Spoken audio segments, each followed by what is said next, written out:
Hello and welcome to Business Unmuted, a business discussion broadcast live on LinkedIn and available to download from all the best podcast sites. As ever, Business Unmuted is sponsored by Virtue BMW, which is part of Gateshead-based Virtue Motors plc. If you're in the market for a new, used or fleet vehicle, its dealerships are in Stockton, Durham, Sunderland, Malton or York. I'm back from my trip to America, fresh and revitalised, ready to talk with some great guests, and it was great to meet my daughter Helen. I haven't seen Helen for over 2 years. So I'm really pleased to have been able to get over to the States. Thanks to Mike Hughes and Josh Havikin for keeping the seat warm. Now, today's guests joining me in the studio is Fraser Brown, Managing Director of MotorVise. Down the line, we have the founder of UK Business Forums, the UK's biggest community for small business owners. That's Richard Osborne. And Mike Hutchinson, Managing Director of NTG Precision Engineering, which is based in Tyne and Wear. But first, let's look at some data. Inflation's hit a 30-year high of 5.5%. Lots of household running costs have contributed to that increase. Productivity is up 2.3% above pre-pandemic levels. That was a good bit of data. Workplace innovations and efficiencies have been driven by the pandemic, no doubt. And today it was announced that a further 108,000 people have joined payrolls in January, taking the UK to a record employment of 29.5 million individuals. So in the end, we had unemployment down a little and inflation up a little. Let's see what our guests think about the state of the nation as it is. Let's go to Richard Osborne first. What do you think and what do your members think about the issue of inflation? The inflation's it's only going one way when you look at it, because with inflation, as you just mentioned, the cost of living's going up. The biggest contributors to that is your household bills, your food, and we all know energy as well has got a massive impact. So then you have that. Your employees come to you for pay rises, cost of living pay rises, and I know some of the members of UKBF, there's a straw poll run, and they're looking about 8% sort of pay rises have been given. Yeah, so that's interesting because the data says across the board it's been less than 4%. Yeah, so the smaller firms are giving higher rises. They are, and that's part to do with having to retain staff as well, which is an issue, another separate issue perhaps. So you have increased wage costs. Now, if you imagine your supply chain have also had the same issues, they've put their prices up because they've had the same increase in costs. Then as a small business in particular, your margins are being, your EBITDA, your net profits being squeezed, and that's how a lot of small business owners take their drawings. So you then have to put your prices up so you can pay your own mortgage. It's only spiralling one way. Yeah. And I don't know, I remember the 80s and people throwing their keys back at mortgage companies because they couldn't make the mortgage payments when interest went up that high. I remember the 70s and being sent as a young boy to the supermarket by my mother to buy cans of beans because the prices were going up, and there were multiple sticky labels of different prices on the canned goods as prices went up in the shops. But I mean, inflation is a cruel, quiet thief, isn't it? It can steal your savings and it can destroy your job. But in the end, people are having a good old whinge about national insurance going up by 1.5%, but this is a tax on all of us of over 5% if inflation's the numbers it's at now. So the actual tax rise is tiny compared to the inflationary effect. It is, but it all compounds on top of each other when you add them all in. And at the end of the chain is the consumer, the public, who, if they're your employees, they're also the business owners. And if they can't afford to live and they're trying to get more money, it's only going one way. And if I was to have a crystal ball, I think by this time, next year or the end of this year, something big's going to happen. All right, let's put other people on the screen. Let's talk to Mike. Now, look, let's just wrap on this inflation. Let's go round the room on inflation.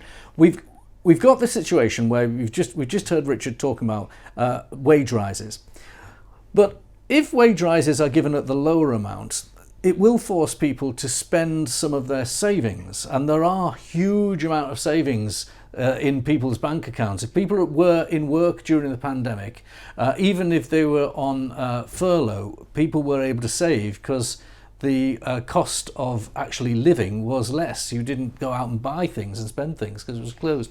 So a combination of savings and pay increases is causing more money to be chasing fewer goods, and surely that means interest rates go up. There's no... Mike, Fraser okay. First. I think there's a few things to put into perspective here. All you hear on the news at the moment is doom and gloom. There's actually some good news in amongst all of this. We've seen productivity get better for the first time in a very, very long time. One of the things that we've witnessed is that many of the car dealerships that we work with have invested in systems to remove paper, remove people, to automate processes. And a lot of the incentives that the Chancellor's put in place lately have been very, very helpful for businesses.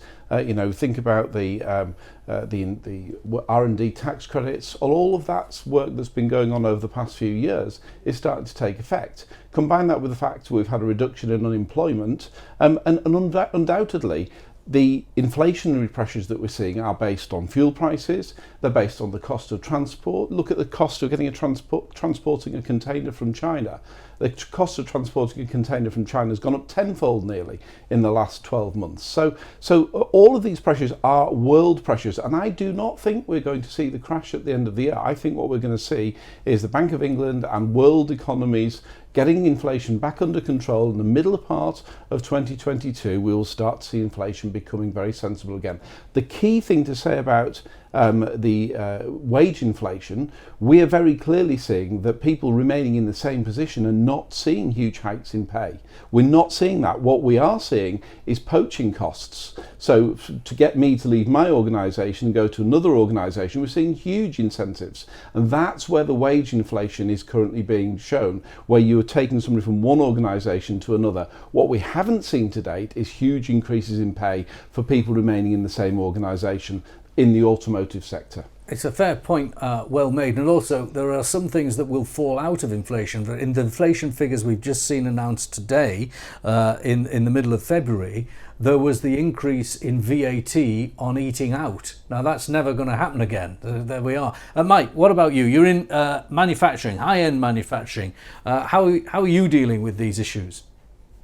I mean, what we're seeing obviously is everything, whether it's in supply chain, whether it's materials, whether it's internally, we're going to see those pressures rising. In some cases, we have no option but to try to pass those on. And in some cases, you can do that. And I think there is an expectation within our customer base that is going to happen. But at the same time, I agree that I don't think we'll see the ultimate crash. I think what will happen is there'll be an adjustment. And actually, one of the benefits of the increasing inflation, increasing costs, is it drives you to be more to drive for the investment that, certainly a company like ourselves, where we rely on capital investment to really drive productivity as well. I think the fact that you're seeing inflation will also drive us to do more in terms of that investment, because I think that's the only way for us to continue to stay ahead. So I think that the activities that the government are taking in terms of being able to incentivize investment is a positive thing. I also think that things like the increasing container costs coming from China, I think you're right. It's a global activity, and those transport costs end up adding a cost to try to source from the Far East. So as a manufacturer, we are seeing an element of reshoring back into the UK.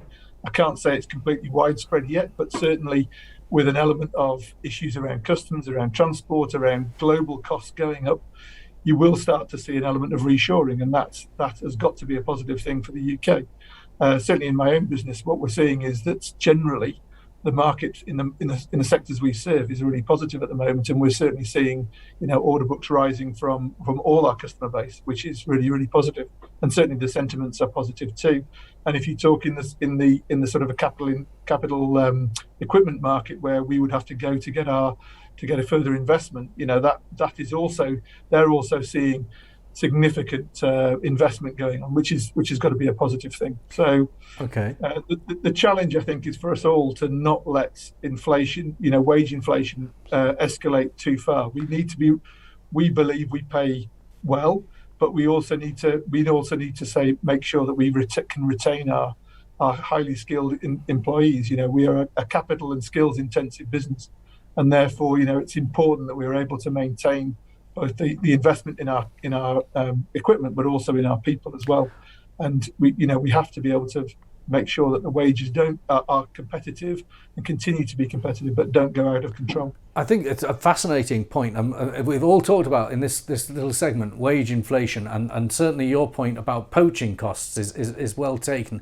I think maybe opinion here that Andrew Bailey, the Governor of the Bank of England, made a tactical mistake about 4 weeks ago when he started to talk about people not suppressing wage claims. It's not the Governor of the Bank of England's business how much you pay your staff. What really the conversation should be from management is to discuss productivity. Yeah. The only real wage increase is one that's based on productivity, and perhaps people have forgotten the meaning of the word, and these conversations about productivity are very rarely entering the general media and business environment. What do you think? What do you think about that, Richard?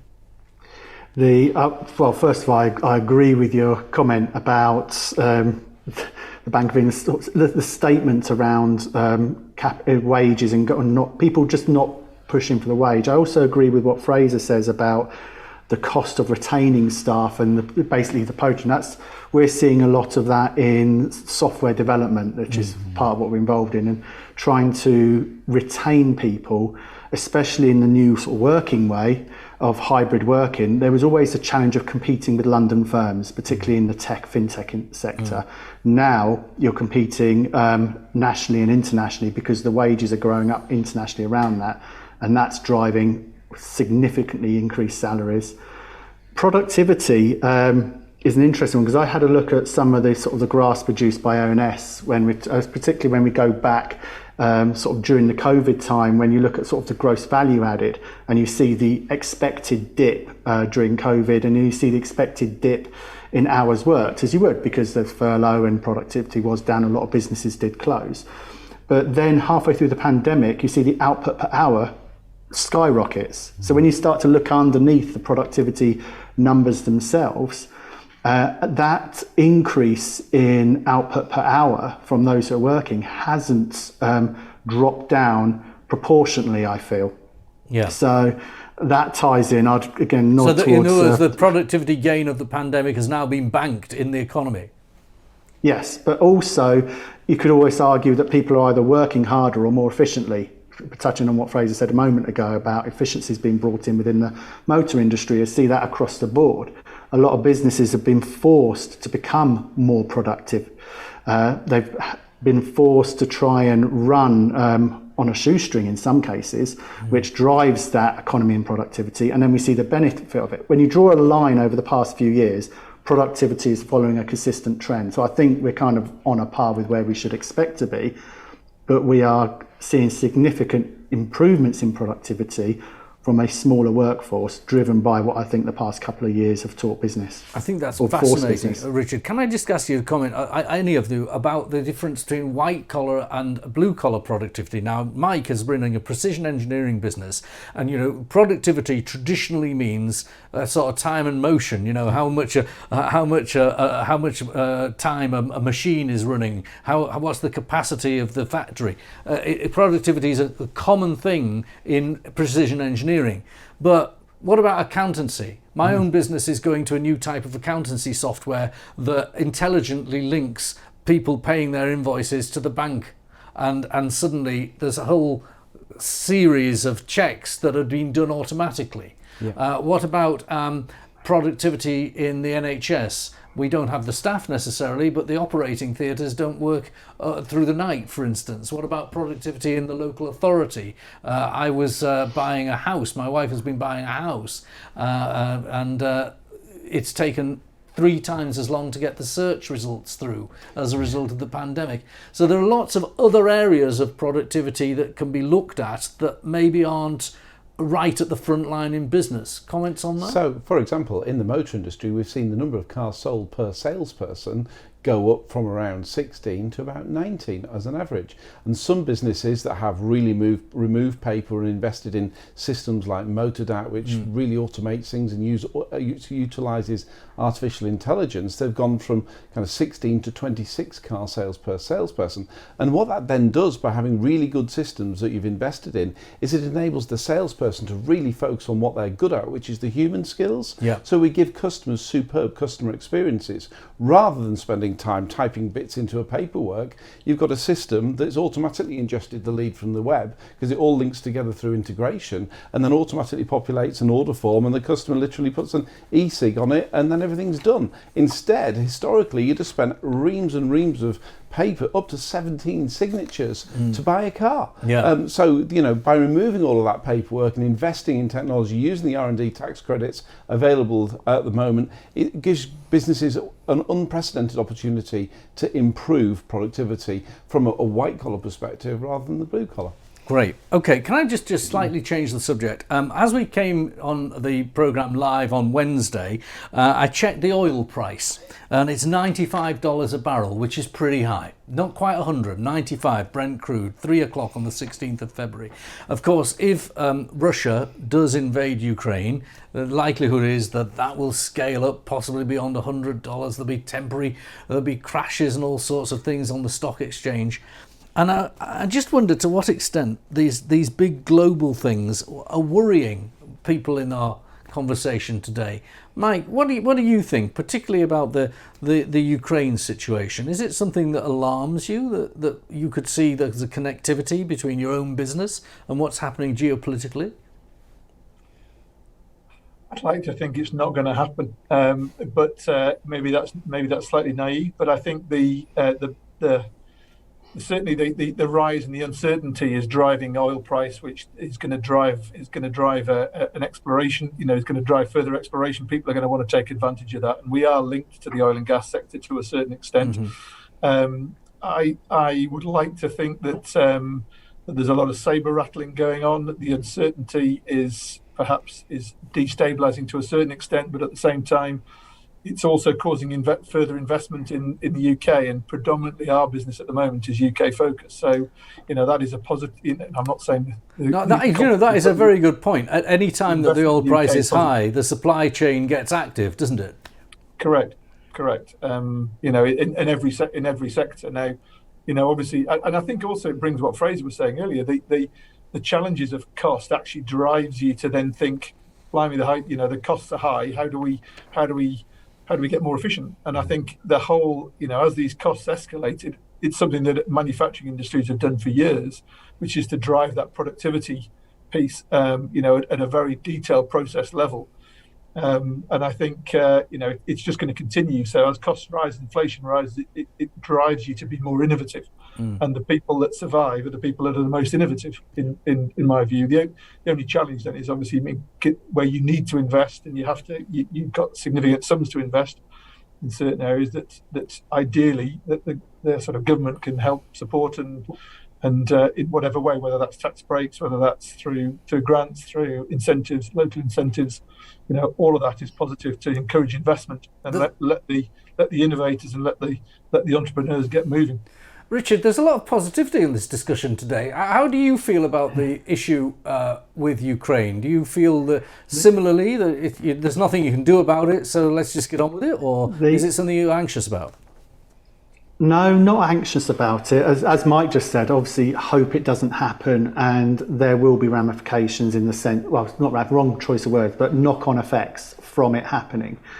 What I would feel would be the worst outcome, or what could create the most, is, and I'll blame the aspect of the media on this, is how it is portrayed. Yeah. The media has a massive influence on how people behave, and all it would take is the wrong wording of a certain news stories to trigger panic buying at petrol stations again, or stocking up, and that then leads to knock-on problems that affects everybody.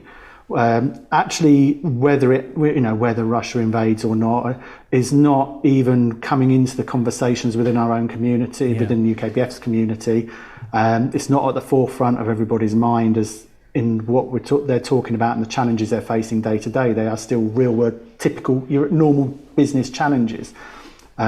So no, not losing sleep over it, not panicking. Obviously hope it doesn't happen. You never really know what's going on in the conversations behind closed doors themselves. But my greatest concern isn't to do with what Russia happens with Ukraine, but actually what is printed in the media that then triggers how the members of the public I share behave that around view, it. and I think that sentiment is very important, and quite a few journalists who run our national broadcasters sometimes, for purposes of entertainment value as much as anything, maybe overstate things. Look, Fraser, Richard, Mike, thank you for talking to us today. Great positive comments on some of the issues. And just to end on a positive note, if Russia was to invade Ukraine, possible there would be a stock market problems and so on. But The Spectator has a piece that was published online today, the 16th of February, that says, actually, of the 28 most significant geopolitical events of the last 100 years, the stock markets of the world have all recovered to become higher 6 months after on 19 of the 28. That includes 9/11, after President Kennedy was assassinated, the Suez Crisis, and even after North Korea invaded South Korea. So precedent suggests we should be positive and not alarmed. Thank you for joining us on Business Unmuted. We'll see you next week when I'll have the National Chief Economist for HSBC Bank in the studio.